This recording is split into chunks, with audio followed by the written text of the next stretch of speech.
Meanwhile, Senator Terrence Positive Nelson also spoke out on the budget as well. Let's take a look.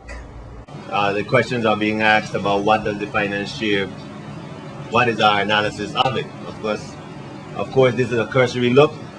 We will have to interview the departments to the budget hearing and budget procedures to get more in depth. We did have something new this year, a midterm process to get an assessment as to how spending trends were going, and that gave us some idea of what we might see during this budget hearings, budget season. It's being mentioned that all across America, all of the states are experiencing budget shortfalls, budget crunches, and primarily because a lot of federal subsidies are no longer being dedicated to the state level spending, so they're forced to come up with creative ideas, creative funding ideas, some public-private partnership ideas as well.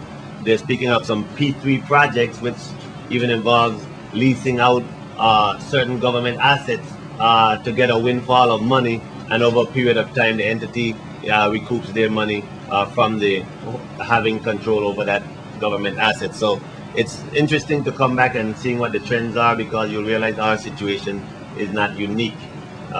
June 24th, we will begin with the budget overview. This is where we'll sit with the financial team, find out how they came up with the revenue projections. As most have heard, and I've also read in some of the newspaper articles, the revenues are up in many tax categories.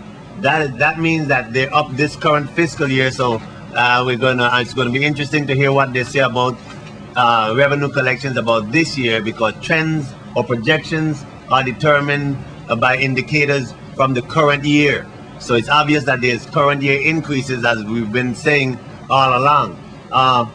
So we will begin on the 24th with overview. We're going to get straight into some departments that we know needs urgent attention. The police department, the Drug Enforcement Bureau, they will come up first, and I'm hopeful that a piece of legislation that I have to move the Drug Enforcement Bureau under the police commissioner's watch, it gets to the committee real soon, so that could already be in place.